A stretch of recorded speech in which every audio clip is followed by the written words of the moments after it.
Hello everyone, welcome to Believers IAS Academy, the Hindu newspaper analysis. So today, in the first page, we have taken up the article G7 accommodates Indian stand on need for internet curbs. So what is this article about basically? So the G7 and guest countries in the previous meeting have indirectly addressed internet blackouts in various parts of the world, including India.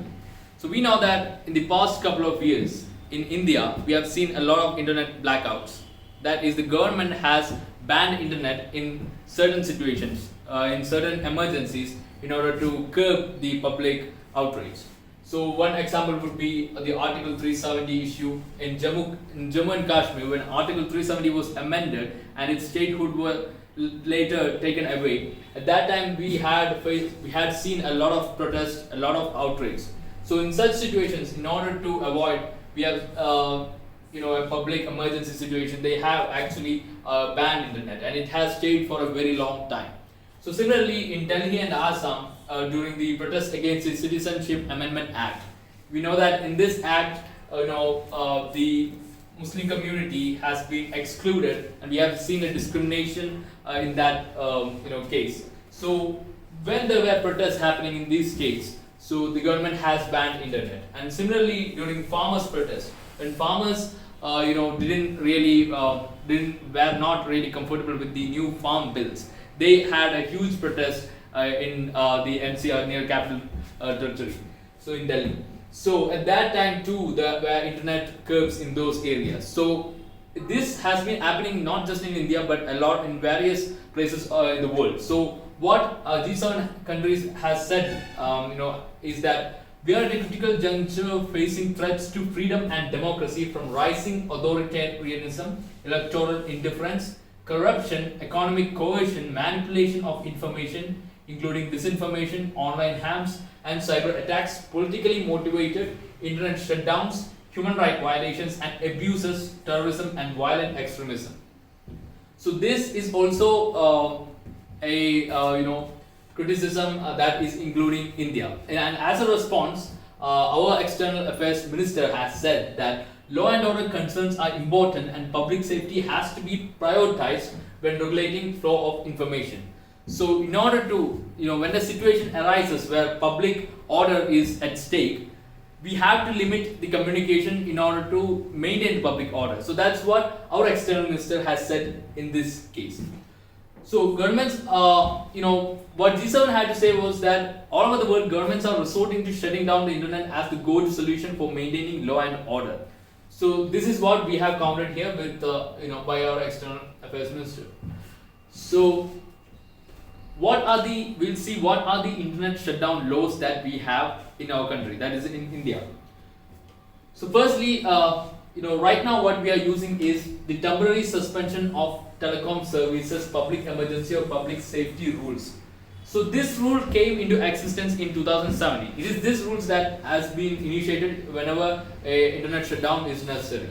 But before that, the authority of initiating this rules is home departments in the states. So respective home departments in each state, that is home affairs ministry, home department will be the authority to initiate this. And also recently the powers has been given to Secretary of Union Government and also Secretary of the State Government to deal with this.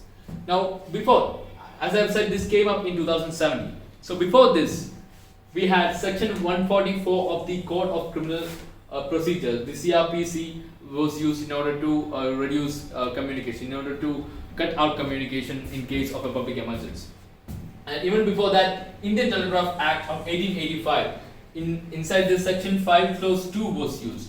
So it says public emergency or in interest of the public safety or in the interest of the sovereignty and integrity of India, the security of the state. So under these conditions, the communication, the internet can be shut down. And also Information Technology Act. This provides the government the power, very limited power is given, but the power to issue, to ban individual web content and individual websites content can be blocked by the government. So these are the existing internet shutdown laws in the country. Now why are we shutting down internet? Why is the government shutting down internet during such a situation? So firstly, we do this in order to check fake news. We know that fake news, plays a huge role in affecting the public order. Now, if you have seen the recent news, for example, a lynching of people, like many lynching that happened in the country, there are a lot of fake news behind that. A lot of WhatsApp forward messages, a lot of WhatsApp groups had messages which was actually infuriating people, motivating them to commit crimes. So fake news can actually be used in order to mess up public order. So in order to check fake news, in order to stop it from happening during a very heated up situation, internet can be shut down. Another preventive, this is used as a preventive response in order to stop this from happening for a limited period of time, when people are really infuriated, and that point of time, in order to prevent something bad from happening, as a preventive response, internet shutdown can be used. And for national interest, for security of the nation, in order to crack down on any terrorist attack or anything, if communication channels are blocked, it might slow them down. So for that also internet shutdown is used. So there are arguments against internet shutdown. Many people has been saying that, a lot of people have been saying that it is curbing our free speech. The Constitution provides us with the right of free speech that is provided in Article 19, but we need to know that Article 19 also is not absolute. Like it has reasonable restrictions, like when it comes to the sovereignty of the country, or public order, or morality, decency, public decency, or even contempt of court. Article 19 has reasonable restrictions. And even Supreme Court has actually criticized this. They have said that in Shreya's single judgment case, Supreme Court has said that they have described internet as an essential medium to further our constitutional right to freedom of speech and expression. So internet comes under freedom of speech and expression. So the government should not actually ban it for a long period of time. So as he said, that cannot be used to suppress the legitimate expression of opinion or grievances or exercise of any democratic rights. So what the Supreme Court intends to say is that this should not be used as a tool for curbing dissent. That people might be also making legitimate expression of opinion, legitimate criticism will be there for government. So in order to tackle on that, crack on that, government should not be using these internet shutdown rules. So government should not be using this as a tool. This is what the Supreme Court has said. Now, so what is the other arguments? One is curbing of free speech. The second one is economic losses that we are going to face. So we know that we are living in a digital age right now, and internet plays a very huge important role when it comes to economy. So a lot of people, even now during the pandemic time, a lot of people are working from home. Internet is very much a necessity for us. And it is said that it is creating a collective loss of 16,000 hours, and also a loss of 3 billion to the Indian economy. So whenever internet ban is happening somewhere, we are actually disturbing the livelihood of the people of that area. We are actually preventing them from accessing internet facilities. Like for example, a lot of gig economies are there, like Uber facility or train ticket booking, net banking. We are cracking down on all of that. So we are actually messing up with their livelihoods. And yes, okay, it has been mentioned. E-commerce sector, online banking, Swiggy, Zomato, everything is being affected. Next is social costs. So mobile-based essential services will be there, like mobile banking, health, education. This all will be denied to the people who are residing in that area where internet shutdown happens. So it's taking a toll on the comfort of these people. Now, what did Supreme Court said on section 144 of CRPC? So in order to prevent the government from using this as a tool every time, and preventing people from enjoying their constitutional rights, the Supreme Court has said that no secret orders should be imposed to impose internet shutdown or section 144 in any area. That there should not be secret orders. Every government is bound to publish all orders it passes, so that the government should be accountable whenever they are initiating the section 144 of CRPC. And such restrictions cannot extend beyond necessary duration, nor could it be indefinite. If, for example, if you have taken the Kashmir's issue, it has extended for a lot of months. Over a year, it has extended. So it should not extend to an indefinite period of time. It should be a short period of time. If there is an imminent threat, it should be for a short period of time. And proper time frame for a review of such order should be taken, and they have suggested a 7 days period for that. Okay, so that's all about that article. So we look at the next article. It says retail inflation as 6.3% at 6-month high. So actually the retail inflation is actually measured by the consumer price index. So due to the rising fuel and edible oil cost, India's wholesale prices inflation is soaring to 12.94%, and the retail inflation has gone to a 6.3% high. Actually, the central bank, the RBI, has set the threshold to 6% for a safe functioning of the economy, but it has gone beyond that. It has gone to 6.3% right now. So we'll see. Go to the basics and get to know what retail inflation is, wholesale inflation is. So first of all, what is inflation? So inflation is the rise in the prices of most goods and services of daily or common use. Now this will be food items, this will be clothing, the transport cost, everything will come under this. So when there is an increase in general price of necessary items, it is known as inflation. And inflation is actually indicating the decrease in the purchasing power of a country's currency. So when the prices rise, it means that the value of the currency is coming down, that the unit of a country's value, like currency, is coming down. The value of the country's currency is coming down, and it indicates the lower economic growth, that the economic growth is not going up, it's actually decelerating. So that's what inflation highlights. But that doesn't mean that inflation is completely bad. Actually, there should be a moderate amount of inflation in order to increase production.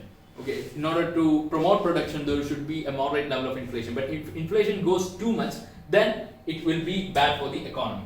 So in our country, actually, the inflation is measured by NSO, that is National Statistics Office, and it is under the Ministry of Statistics and Program Implementation, and they measure inflation. And inflation is measured with two main indices. One is wholesale price index. This deals with at wholesale level. At wholesale level, wholesale price index is used to measure, and at consumer level, consumer price index is used. Now, so what is consumer price index? So it measures price changes from the perspective of a retail buyer. That is, from the consumer's perspective. They are saying the price changes is measured from the consumer's perspective. And there are 4 types of CPI, like CPI for industrial workers, agricultural laborers, and rural laborers. Now these 3 are calculated by the Labor Bureau.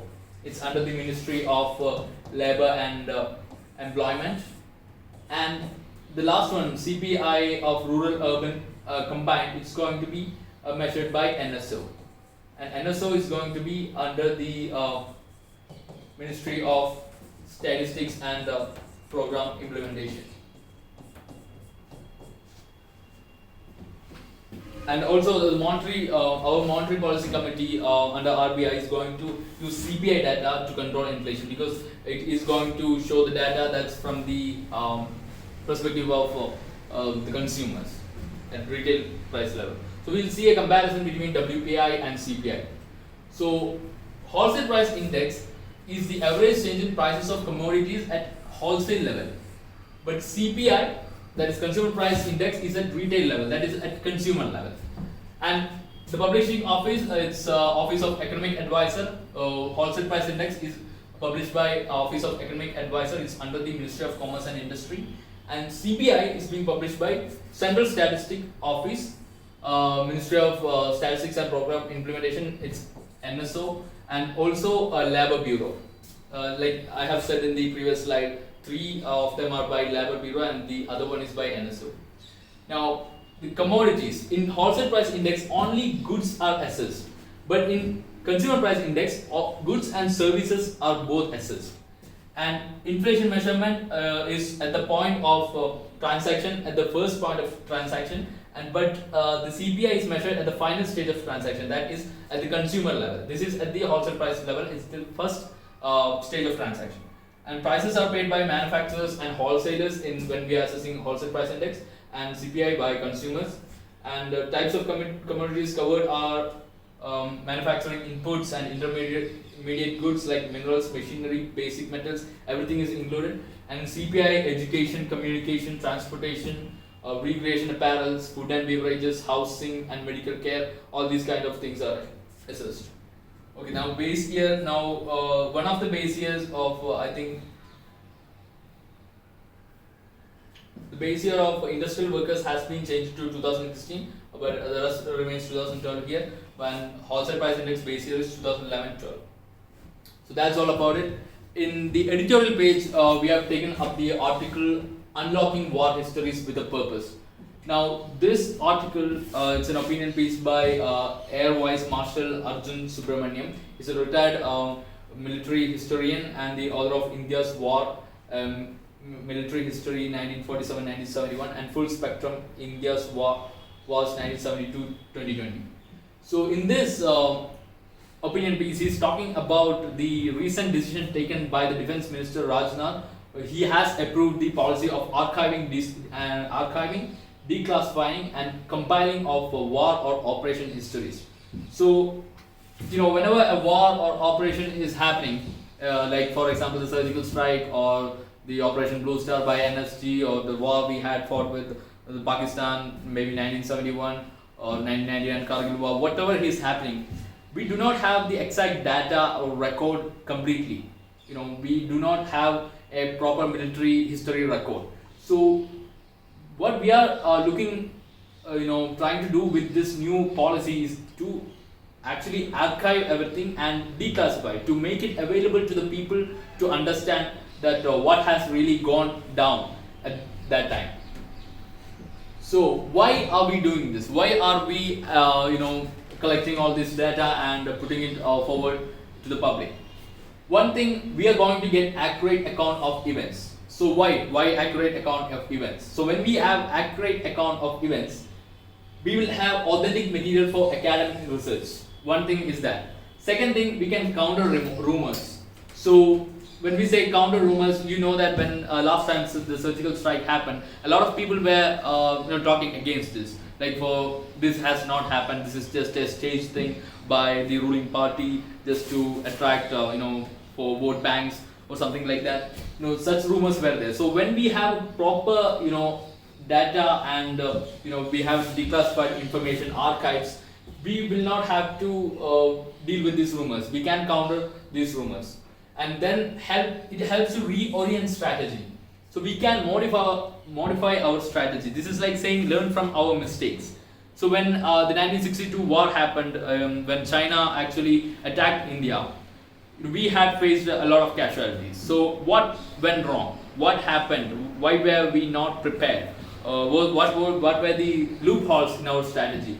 All these things we can understand from these data that we have, these historical records that we have, and then we can reorient the strategy. We can change our strategy in order to adapt to the the kind of situation that we are. So so what is this policy?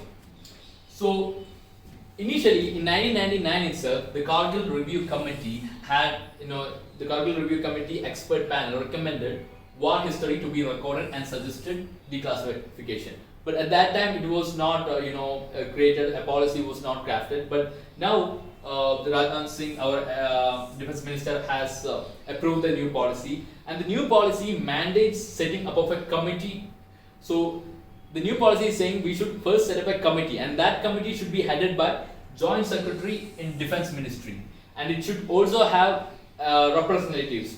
Representatives should be from armed forces, from the Army, Navy, and Air Force. Then we should have representatives from External Affairs Ministry and Home Ministry and prominent military historians. Because when it comes to war, it's not just the decisions are not just made by the soldiers. We have proper directives from diplomats, External Affairs Ministry, Home Ministry. So the coordination of everything is required. So representation from each important ministries that's related to war is required. And then such a committee should be formed within 2 years of an event. This is another mandate that has been given. So within 2 years of an operation, that for example a new operation happened, a military operation or a war happened. So within 2 years of that operation, there should be a committee formed.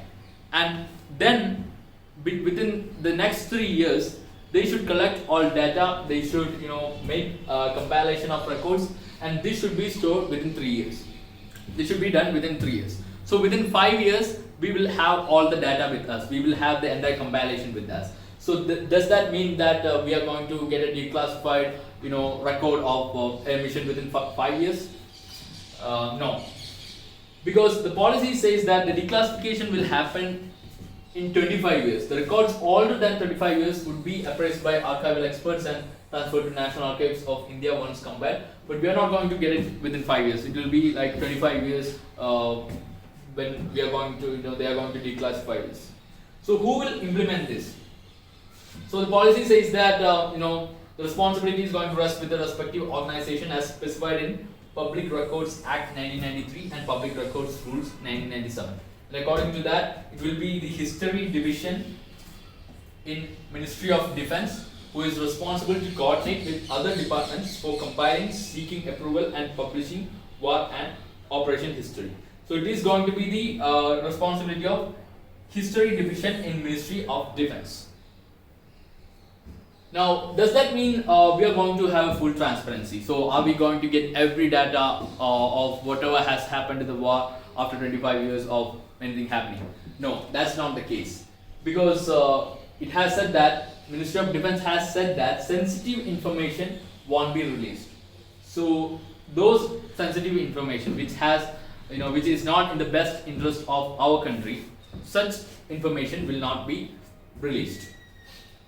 So for example, just like why did we lose the 1962 war?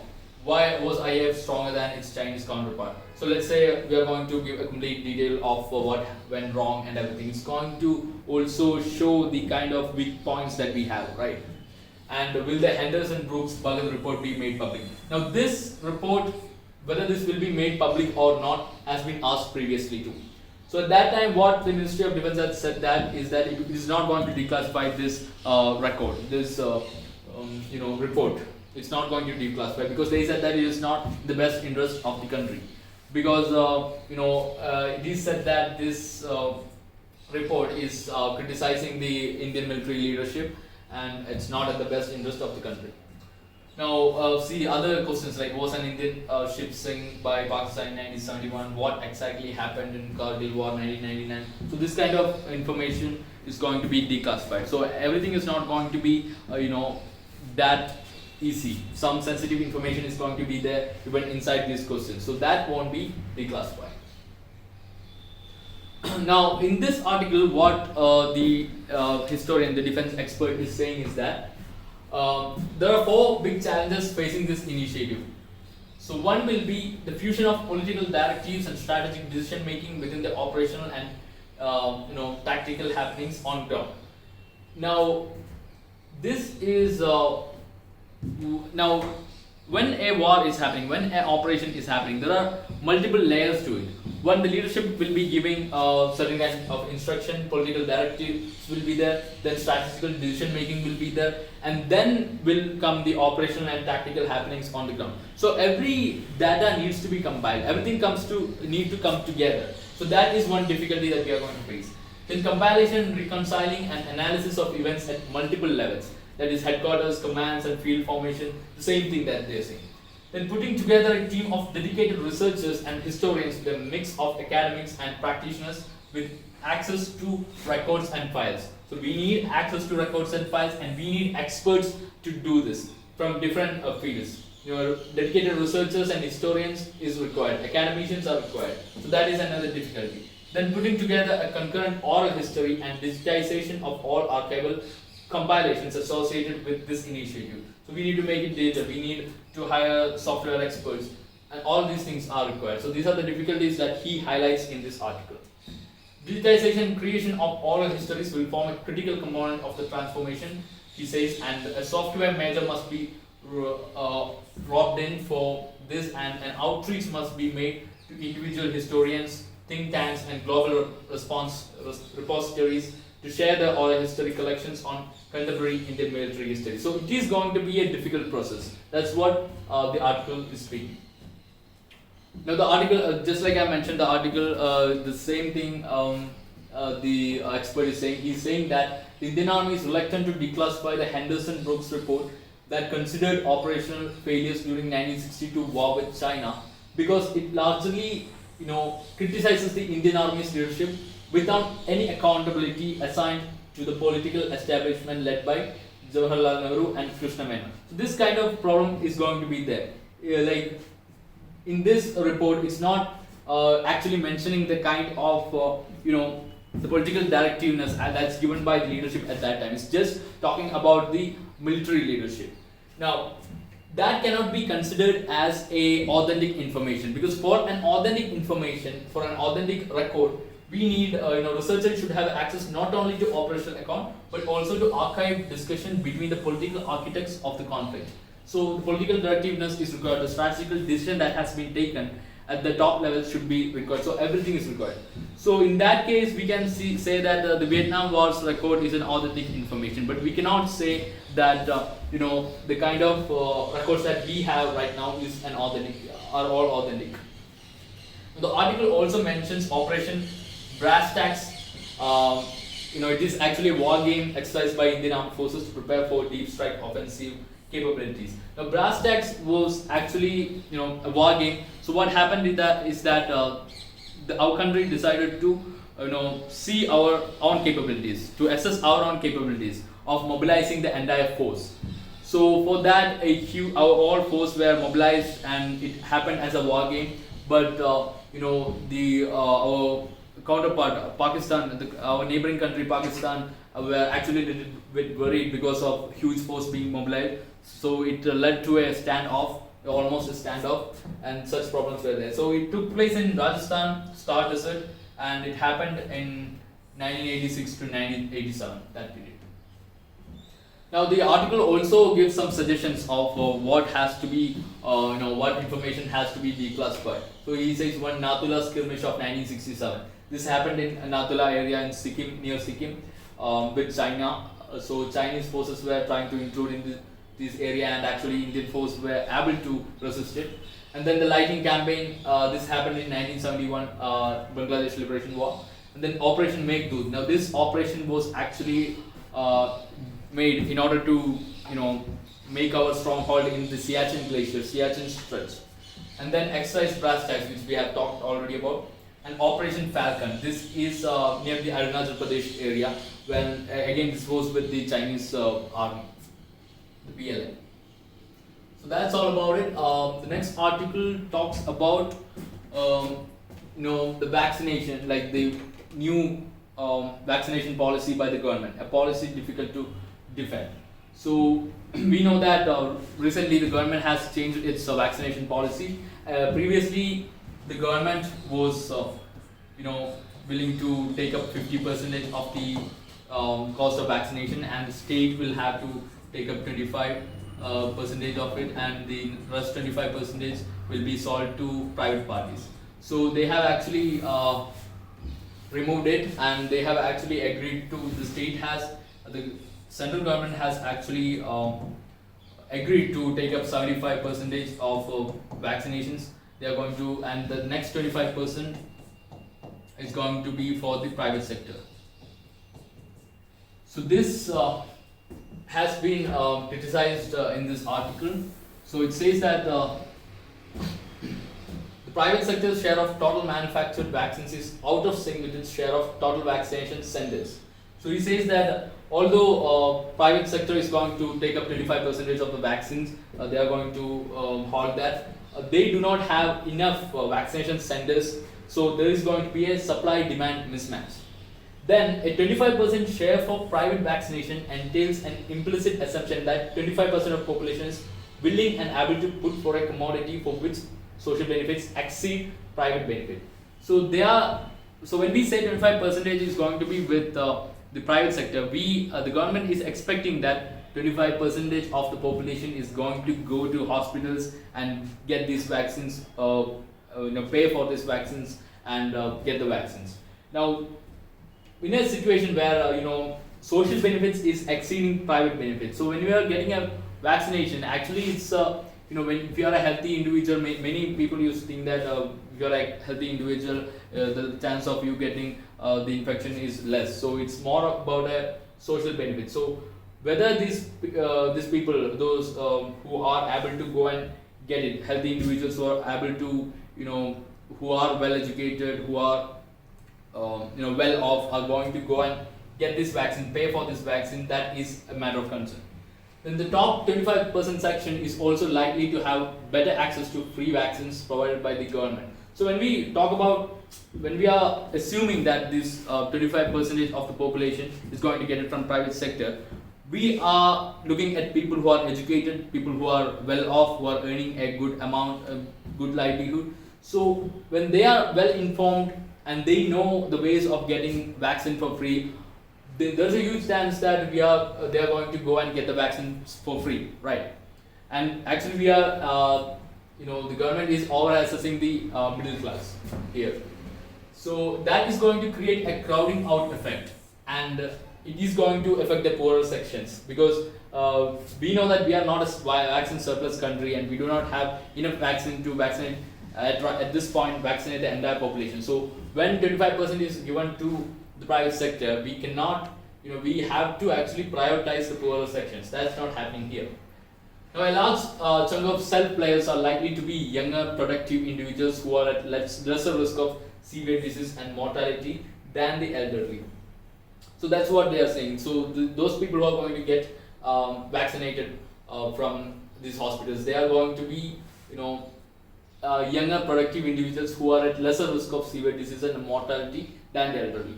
Vaccinating the poor and marginalized sections, even if it is free of charge, is much more challenging than vaccinating the easily accessible better off sections.